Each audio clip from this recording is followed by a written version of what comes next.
What if the man who told the church, his wife, and his son he was sorry wasn't telling the truth? And you've heard what he had to say. But what about the victims who say they were never heard? We're going to tell you the parts of Lovy Elias's statement that they don't want you to know today. Do not leave now, for this story has a lot more going on than what the headlines say. Hey everyone, welcome back. We're going to talk about one of the most talked about scandals in church history today. Lovy Elias's public apology to the church, his wife, and his son. There were news stories, comments, and even sad videos about what happened. But here's the thing, you won't believe what happened next. There are a lot of unanswered questions, opinions that have been shut down, and victims who say their pain has been ignored behind the apology. This movie doesn't just repeat what the public story is, it goes deeper and shows facts and insider information that the mainstream media missed or didn't care about. Now things get interesting, because what Lovy Elias said in public could only be the beginning. We'll look at every part of this story, show you what you don't know, and ask the question that no one wants to answer. What about the people who died? That's all there is to know about the explanation and what it means for the church and everyone involved. Stay tuned until the end. You'll understand why this story isn't over yet. It was like a quake when Lovy Elias took the stage to formally apologize. People who knew about the story knew that this wasn't just an apology. Not only was it an emotional and highly personal speech to the church, but it was also to his wife and son. But why did so many people get scared? Lovy Elias was a well-known figure in the church community. His music, leadership, and public service inspired many people. People saw him as a loyal family man and spiritual leader. Okay, when word got out that he was going to apologize to everyone, it immediately led to questions. What took place behind closed doors? What had caused this change? The apology came from the heart. Elias accepted that he had done things wrong that hurt the people he said he loved and served. His words showed that he felt bad about what he did and promised to make things right. Now though, this is where things get interesting. Numerous people thought that his apology was well thought out and almost practiced, and not being completely honest, which is what such a serious issue needs. But besides the emotional tone of the explanation, not much else was clear. He talked about flaws and wrongdoings, but didn't say what they were. A lack of clarity made a lot of people confused, and more importantly, it made the victims wait for explanations that never came. You might be thinking what the specific mistakes were that he admitted he made. What is the real reason for the apology? That's what we want to find out. They don't want you to know this shocking fact, though. There have been reports and statements from victims behind the scenes who say that the church leadership didn't care about or listen to their stories, even after Elias apologized, and that's just the start. We'll talk about how the church community and his family reacted to the apology next. These responses show that the public story isn't entirely accurate and point to a more complicated truth. When Lovy Elias apologized in public, the church community's first response was a mix of shock, support, confusion, and in some places complete silence. What was supposed to be a time of healing quickly turned out to be a time of deeper issues that many people weren't ready to talk about in public. Let's start by talking about the church. It was known that Lovy Elias was a trustworthy spiritual leader who led groups of people well and was looked up to by his peers. The church leaders were put in a tough spot when the apology came. How can you help a man who says he did something wrong but won't say everything that happened? How do you strike a line between forgiving and being responsible? The church's official comments were cautious and carefully put together. A lot of leaders praised Elias for having the guts to say sorry, focusing on themes of kindness and redemption. But at the same time, it was clear that there wasn't any real action or follow-up. There were no clear steps laid out to protect the victims or deal with the claims that came up before the apology. This silence said a lot. There were disagreements among the crowd. Some people stood up for Elias, pointing out how long he had served and how Christians are called to forgive. Others were angry about what they saw as a lack of openness and felt betrayed and ignored. The words of the victims seemed to get lost in all the noise.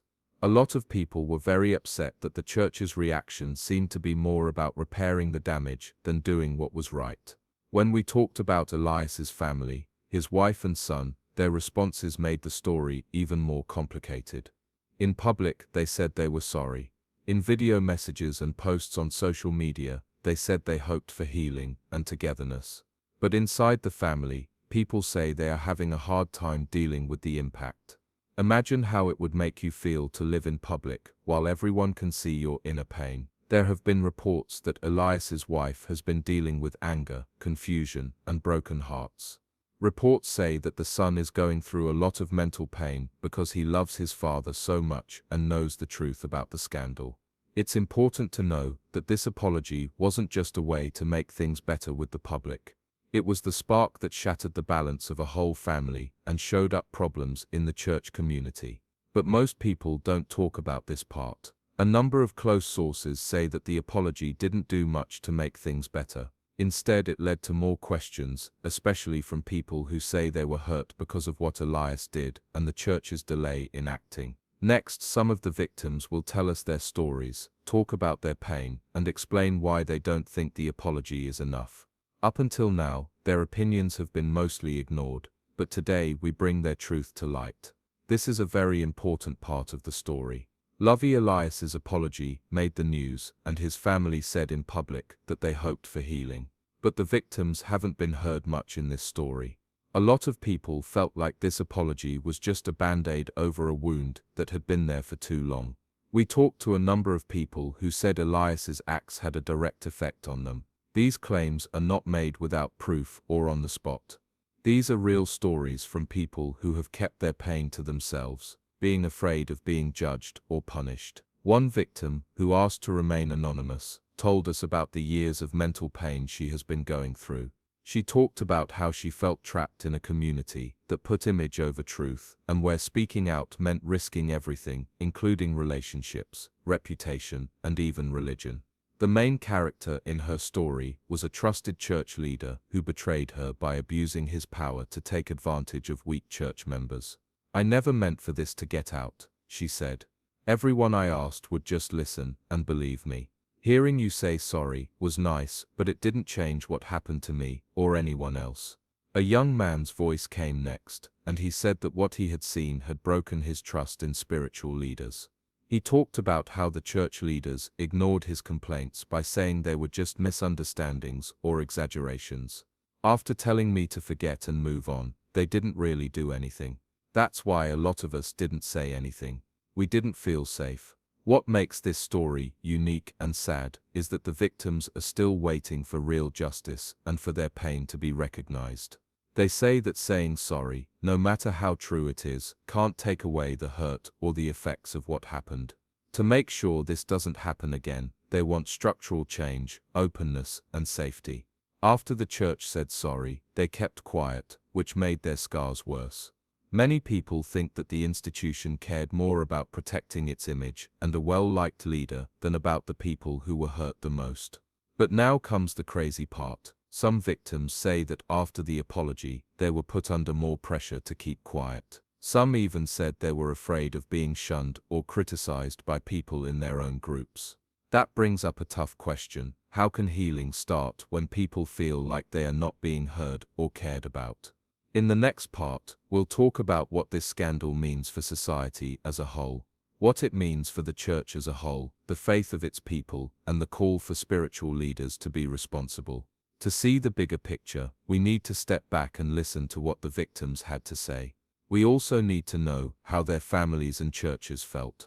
When Lovy Elias apologizes in public, it's more than just a personal deal. There are deep-seated problems in the church and spiritual leadership groups that are brought to light in a harsh way. First, think about how this incident affects the church's reputation. The church is meant to be a safe place where people can trust each other and get better. When someone you trust is accused of wrongdoing, and their answer seems weak or vague, it shakes your trust in them. People in the congregation are left wondering if their leaders are real and if the organization itself is honest. The effects can be terrible. Some church members may quit for good, hurt, and disappointed. Some may hold on to their faith more firmly, but in private they may be struggling with doubt and confusion. Seeing a well-known person fall so publicly brings up tough questions about spiritual leadership and responsibility, especially for younger members. But what hurts the most about this story is that it shows problems in the system that affect more than one person. At first, the church didn't want to fully deal with the accusations against Elias. This shows that image is more important to the church than people. This kind of mindset can make places where power abuse happens without being stopped, where victims are ignored, and where real change doesn't happen. This isn't just a guess. This is something that experts on religious groups have also said. Situations like this will keep happening if there isn't openness and responsibility. Let's talk about hope now. For many believers, their faith is very personal and holy. If someone is in charge and fails, it can hurt a lot. It can feel like the person betrayed them and their views. Saying sorry isn't enough to ease that pain. It needs real effort, honesty, and a promise to make things better. When faced with similar scandals, some churches have taken bold actions, such as setting up independent review boards, providing victims with therapy and support, and making it safer for people to report abuse. It is possible to change things for the better, but only if people in the community put truth over appearances. But this is where fate took a turn I didn't expect. The apology didn't bring the church together. Instead, it started new arguments about power, forgiveness, and fairness.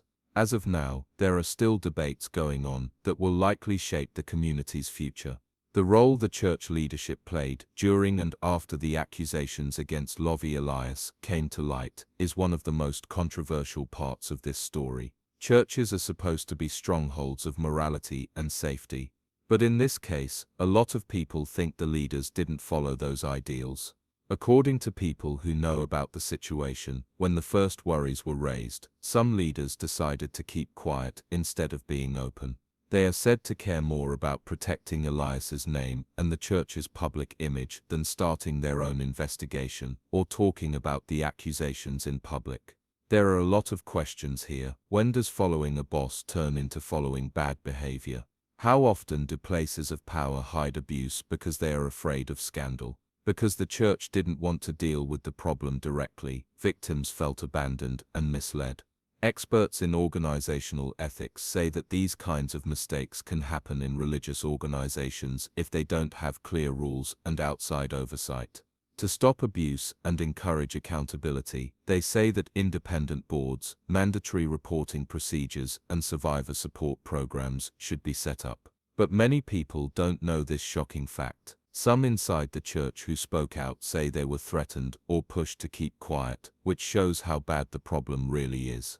It's not just one man. For this to happen, and for people to keep quiet when evil happens, is what the story is about. Even though the scars are still fresh and the pain is still very strong, there are signs of hope and strength in the church community. A lot of members, including people who have been hurt, are speaking out to demand change and healing. People who have been through a lot have started to get together in support groups to talk about their experiences and start the long process of healing. They stress that healing doesn't happen in a straight line. It's messy, hard to understand, and needs constant dedication. Also, churches in the area are starting to rethink their leadership systems and give their leaders new training on how to stop abuse and act in an ethical way. There has been a shift toward more humility and responsibility, as some leaders have publicly apologized for their mistakes. Still, we have a long way to go. Victims want more than just changes inside people. They want truth, fairness, and legal responsibility. A lot of people think that real change will be slow or surface level if the public and the law don't put pressure on it. All religious groups need to wake up because of this problem. Ignoring abuse only makes it worse. It requires everyone to work together to keep each other safe and create a place where faith and safety can live together. Now this is where things get interesting.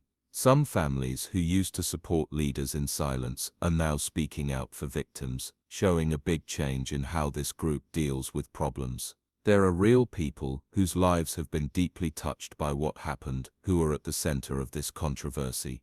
Their opinions are often not heard because of institutional silence and spin from PR firms.